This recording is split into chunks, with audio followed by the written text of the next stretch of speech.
After the Masquerade, the masks come off, using the Unmasking Diary to explore the everyday process of neurodivergent autistic unmasking.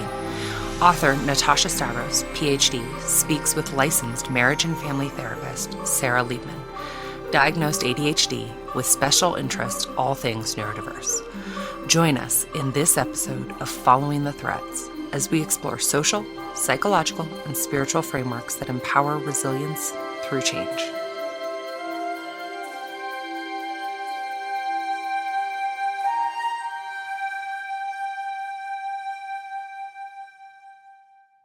As a reminder, this podcast is for educational, informational, and entertainment purposes only and does not constitute counseling, psychotherapy, or mental health services.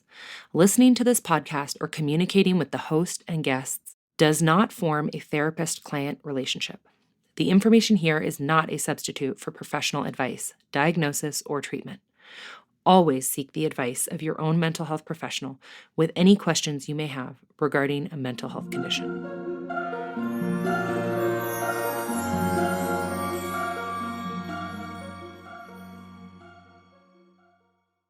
Welcome to Following the Threads. I'm Natasha Stavros. And I'm Sarah Liebman. Today's episode will be the third in our 5-part series on disclosing your late autism or ADHD diagnosis. This part focuses on disclosing to family, which is very different from disclosing to your long-term relationship partner or friends. Unlike disclosing to a lover, who made a choice commitment to love you, or disclosing to friends who come and go through life as it ebbs and flows, disclosing to family is deeply personal and often fraught with pain.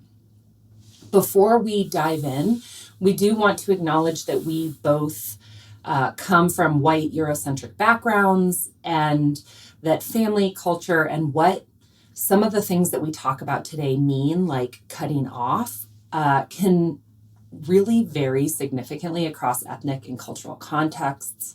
So whatever you pull from this, know that it is being said from our unique perspective. We hope it is useful. And it certainly will not represent the breadth of variety that's out there. For this episode, and some context, is that I recently was on a family vacation, which my dad always called forced family fun when I was growing up. I am currently in autistic burnout, but I had to face the world. I traveled across an ocean, sat in crowded bars, airports, and public transportation with lots of stimulus, and shared accommodations with my closest family. Stressful, right? Well, I dissociated for most of it, but I did have to disclose my disability diagnosis to my family, some very close members of my family, and some more distant relatives. So let's dive in. All right. First topic, what are some tactical approaches to proactive self-care when you know that you're going to be in a period of longish term exposure? Yeah. And you're about to disclose? Right. Or when you live in close proximity to family, say, and so your time with them is more sort of consistent. One of the things that's really important is to identify an ally, hopefully within the family. And sometimes that might be your partner, that might be a cousin, a sibling. And if there's not someone inside the family, make sure to set someone up outside the family that you can at least send exasperated texts to keep yourself from feeling too swept isolated away. Yeah, totally. Yeah. And I think even before that step, you have to mentally prepare. Yeah. For knowing that by disclosing your diagnosis, you are going to disrupt a family system. And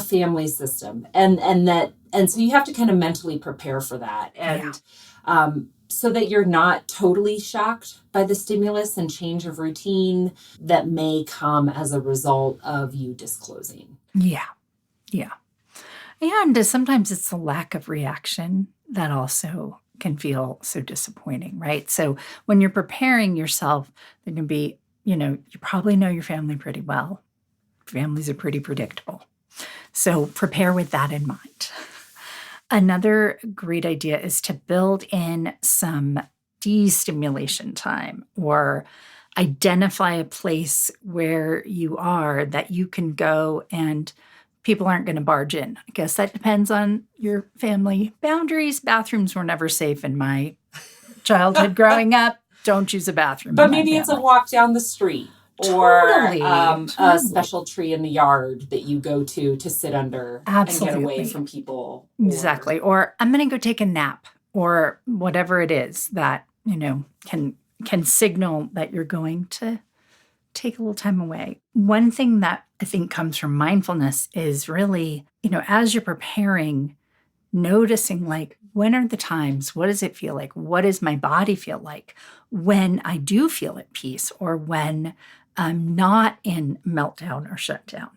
And that can be a place that perhaps you can kind of take yourself to, but also that you remind yourself that you are not just the state you experience while in this big, glob that is family. That can be really confusing to disentangle what they're feeling from what you're really feeling. Yeah. And there's varying levels of pressure in families to conform, or to make it clear that you're conforming, right? Mm-hmm.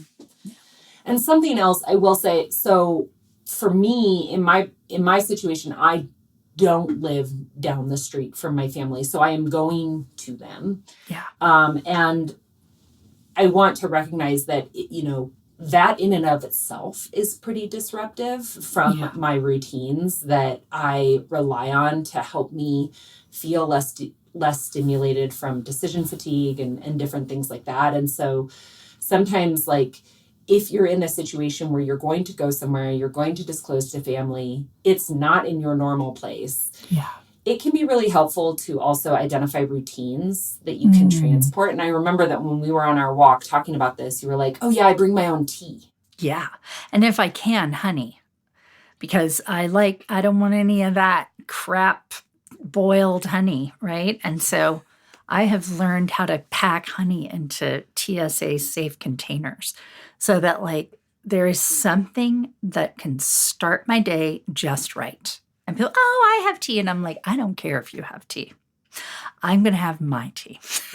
It's a small thing, but it's my thing that it helps bring some regulation to me. Yeah. It's one less thing in the midst of everything that I'm about to embark on. Yeah.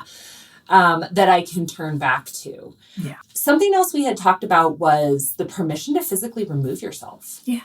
Yeah. So, we had mentioned maybe there's a tree in the backyard that you could go to that's just a little bit more quiet than the rest of the house, or a corner of the house that people generally don't go to a whole lot. Or go to a movie, or if you're in a familiar place, right? Like you've gone, say, to where your parents live rather than what you did, which was everybody met in a third place. Where is a place that you can kind of escape to that they won't give you any crap about going to? Like, I'll go to the grocery store. That can be a big break sometimes. Oh, so much can that be. And that's never really what I would call a break. But that in that situation, it really can be. And I think that one of the other things we were talking about is that, physically removing yourself is something that, may happen in this way where you can be like, I'm going to go to the tree, or I'm going to go see a movie, or the grocery store. But it also can be in the midst of even just the regular family business of how a family interacts with one another. You may need to, depending on how tremendous the consequences would be for you to leave the room, exit the conversation, giving yourself at least the permission to, in your mind, say this is not my show. This is what's happening. Yeah, my favorite expression is, not my monkeys, not my circus. Exactly. And, in a very technical way, you could say that it's dissociating, but it's also not playing into sort of the enmeshment of we all have to be the same way we always were forever. And sometimes one wants to keep their own counsel and not announce to everybody, this is your circus and your monkeys. But it's good information for the inside. Yes, fair. And so this kind of transitions us to talking about the actual act of disclosing your diagnosis to your family. I did find that I got the best responses when I kept it short, factual, and consistent about autism, and not really about me or a specific incident or somebody's interaction with me. Yeah. And so what that did is it really didn't put my diagnosis up for discussion or debate.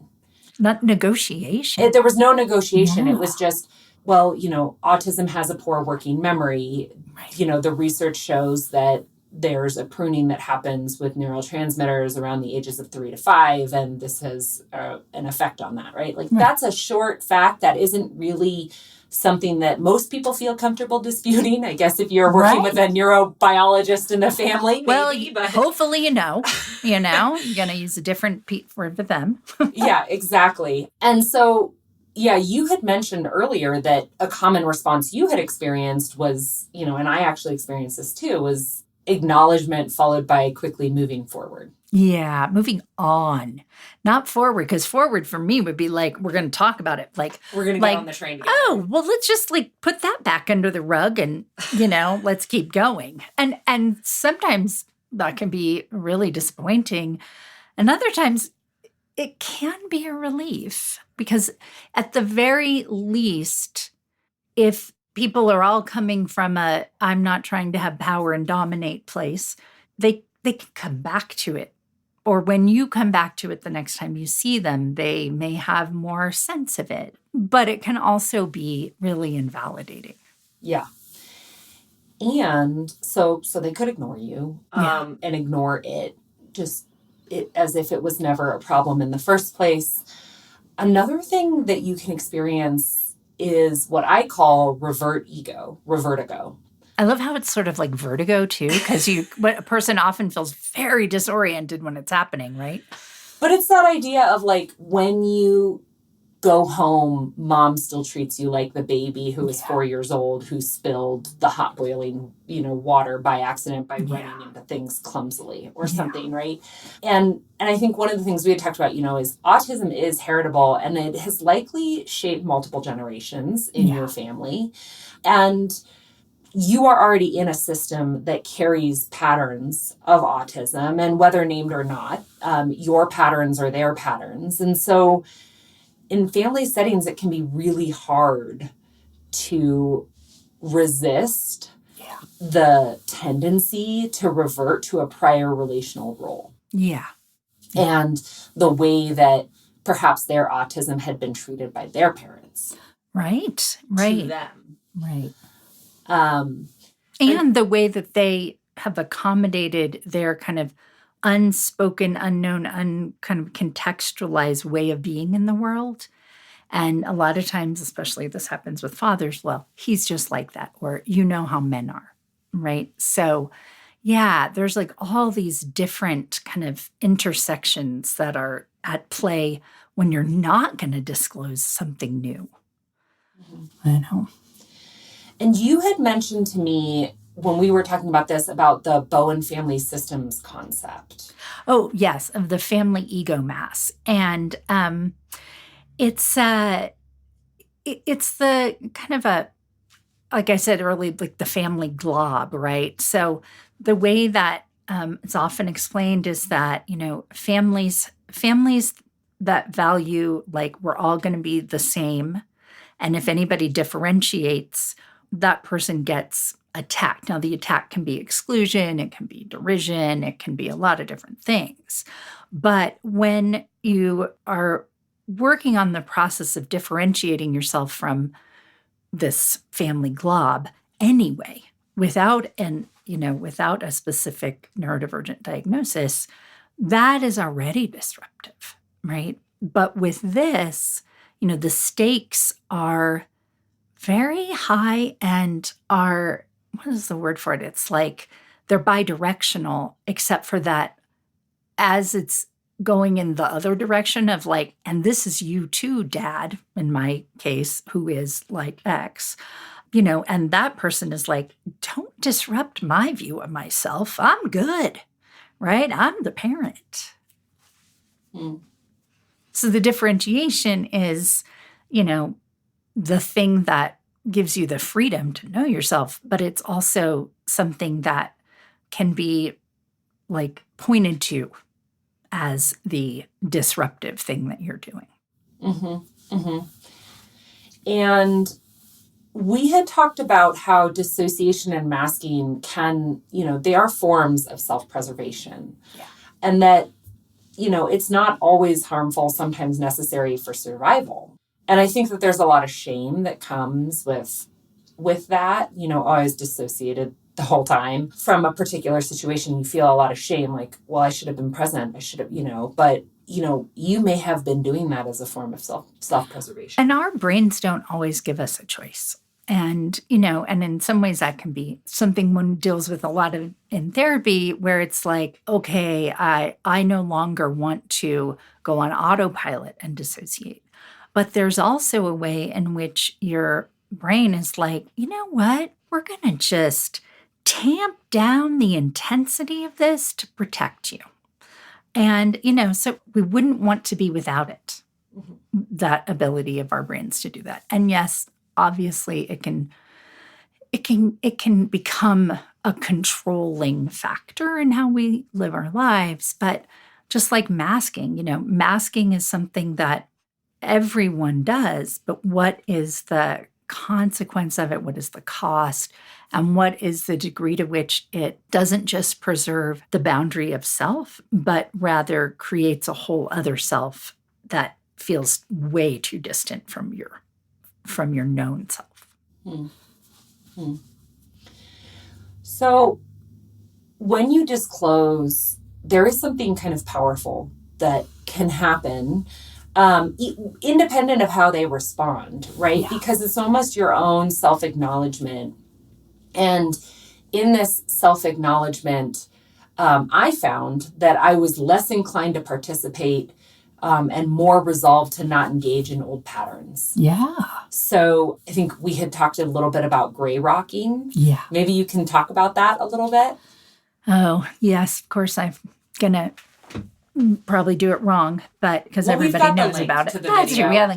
So basically, gray rocking is to make yourself as gray as possible, as uninteresting, and as unhookable as possible when you are dealing with someone who is reacting to you in maybe an old way or trying to provoke you into reacting into an old pattern. And like you said, the way that you presented your autism diagnosis was I'm not trying to convince people, I'm not trying to negotiate with them, but I'm also not making it super colorful. And so, gray rocking is a way to manage your own expectations, but also, and of course it can escalate some people when you do that, but it's valuable because sometimes you need a little more space than people are comfortable giving you in order to process your new reality. Yeah, and we do have a link to Dr. Ramani's fantastic video about gray rocking that I know when we all watched it, we were like, oh, yeah. Oh, I love her. It's a good video. So good. But, I think for me, it was really I wasn't able to dissociate always. On this trip, I was a little bit more successful at it from a self-preservation perspective, in the sense that I came to resolution myself beforehand. Like, I don't need to convince you of this. And I don't need to convince you of the harm that has come to me because of this. It is, right? Whether you accept it or not, I don't need to convince you. So I think that was one thing that for me was so changing, is when I realized that, like, I don't have to change your story. Right? I get to change my story. Yeah. And that's the part that matters the most. Yeah. And that's the differentiation, right? I think we talked on our walks about sort of understanding when you're pulled to abusive patterns, domestic violence patterns, and that so much of the focus becomes on trying to get to change the other person so they won't, continue to do what they're doing, but that they won't. Their changes on their timeline. And, many times in my life, I have been like, actually, I'll be okay. I'm going to be okay. Like, this isn't whether me. you change or not. Whether you change or not, this isn't my story. And to whatever degree it was, I'm saying the end. And it might be a series rather than a one book kind of thing. But that is like one of the most exciting things, if we're just talking about therapy, that ever happens in therapy, is seeing a client just kind of like settle into themselves like, I'm in the control tower. Yeah, I know what's true. I know what's not true. And it's complicated because I love these people and I don't have a choice about my attachment figures, And I know we have a little talk about cutoff. And I think that. So let's provide some context for that. So I think one thing that we are saying with this dissociation technique that is sort of almost what has to happen. You're dissociating from the expected outcome of how you are going to be or what you're going to do in a given situation. It could be perceived as cut off. That word cut off, I think we have a cancel culture. It is like on every street corner. I feel like it's running into the storm drains. Like, and it, and everybody's, kind of pop culture idea of it is like, I just decided to X. And it's like, oh no. Yeah. No one ever just decides to cut someone off. No, it's wrenching. It is extremely difficult. And I think the point that we're trying to make is that cutoff comes in very different levels. Yeah. Right? Like you can cut off somebody's ability to emotionally entice you or bait you into a toxic situation without necessarily cutting them out of your lives. Right. So I think that that's something we had talked about, making sure that we made that distinction, because when people just say, oh, well, that person abused you, just walk away. It's never that simple. Or they'll never agree, or they'll never believe that you're autistic, right? And it's like, the other word that is so important is estrangement, right? And what most of the, most recent research on estrangement shows is that estrangement is a continuum. And like we're saying, like there's a place in estrangement that is on the inside, right? Like, you know what? I'm going to just continue to know what I know. There's nothing I got to do, but I'm not going to chase you to get you to believe what I believe about me. Yeah. And as we've also talked about, families are made up of other humans, and there's nothing more complicated than other people. I know. I remember saying that once to a colleague, like, I hate relationships. Couldn't they just not be with people? Yeah, I know. I frequently I just want all my relationships to be with with a dog. Yeah, that would be so much better. Totally, right. But the part of the kind of emerging conversation now that there is being diagnosed with as an adult with ADHD or autism or ADHD, that that doesn't come out of nowhere. It's usually in the context of difficulties, either that, the person who's diagnosed has experienced, or family members, and the family itself may go through a process. Yeah. Well, thanks so much. Just to recap today, we talked about some tactical approaches for proactive self-care when disclosing to family. We talked about actually disclosing and what works and the different variety of responses you might get. We also talked about the silver lining of being able to own your own truth Subscribe to the podcast to hear next week's episode, part 4 of 5, Disclosing Your Diagnosis to Your Child. Please like, share, or comment. We look forward to getting to know you. See you next time.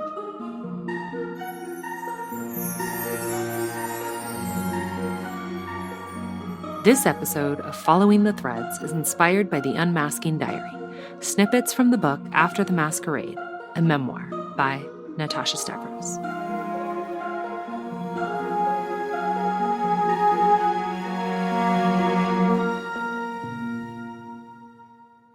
You are not the parent. These are the words I heard so many times in my life from my parents when I stood up for myself, when I tried to be seen, when I tried to say that I think there has been a great misunderstanding. I think that this misunderstanding is hurting me. It is causing me pain, and I want an apology. They would say, "You are not the parent. You do not get to parent." We just got back from Austria, which was a 10-year family reunion. My Russian family meets every 10 years. I've never heard of another family that does this. It is extremely costly, but it is something you plan for. My parents were so helpful to make it affordable for us this year, and I am forever grateful and indebted to them for giving me that experience. During that experience, I spent a week with them in autistic burnout, knowing that my whole life I have tried to be heard, and I never was. I never felt seen. I never felt acknowledged for my story or my perspective. That was the source of a lot of pain for me throughout my whole life. So much so that I have learned my trauma trigger is when I don't feel seen, heard, or understood. A lot of that roots back to being autistic. Living in a world and not understanding why people are responding to me the way that they are responding to me, in ways that hurt me over and over again, despite every effort to exist different, to be different, to not have an impact incongruent with my intention. Over this trip, I tried to share my story with them. It's partly why I created the podcast, to express what I cannot in person. I talked to my family about listening to the podcast, and they said with hollow words and empty sentiment, maybe I should listen to it. They were generally more receptive when I could, without consequence, throw into conversation at relevant times, well, that's autism. I could give short facts that they couldn't really dispute. It wasn't about anything in the past, not about my experience as a person greatly misunderstood as a child and for my entire life, just slow and steady exposure to science. There was one incident that sums up the entirety of my experience on this family vacation. My daughter, she might be autistic, like me. I see so much of myself in her, had a tantrum. Now, let me stop right here to say she was amazing. I am so overwhelmed with gratitude and love because my daughter, my husband, and me, we were a team. For so much of this trip, it was adult time, not 4-year-old time, and she was a trooper through 95% of it. In preparation for this, we told her weeks in advance about how hard it was going to have to be to do a lot of adult time, and that she would have to do things that she didn't always want to do, like being in a crowded, loud space. I told her that if it was ever too much, she could let me know, and that we would work with her to find a solution. We practiced seeing her. That was a conscious parenting choice. Going back to this incident, my daughter was trying to go with the flow, with everything. And she was being rushed, which is stressful for her. And she wanted to say, I want to sit with my mommy. But she couldn't find the words fast enough. She started crying. Everyone jumped in, demanding that she stop crying. I said, hey, you are not the parent. I am the parent. You parented me the way you want to. I parent the way I want to. A member of the family couldn't handle it. They quickly exited the car. It was moving. Not fast, but it was moving. I think they were overstimulated by her crying. At that moment, it was revert-ego. I was my daughter. I was my parent. I could understand all of it and the differences of what happens when someone doesn't get diagnosed. They respond the way they were trained, through shame and pain. That is the power of diagnosis. It gives you the information to choose interventions to the challenge that are helpful. You can use the science to pick a life that doesn't result in 70 years of pain and shame for being misunderstood. Because that's a hard load to carry. I can change that story for myself, and I can change that story for my daughter. This text is a snippet from my next book, After the Masquerade. For early access to the book and other resources, upgrade to a paid subscription via Substack at natashastavros.substack.com.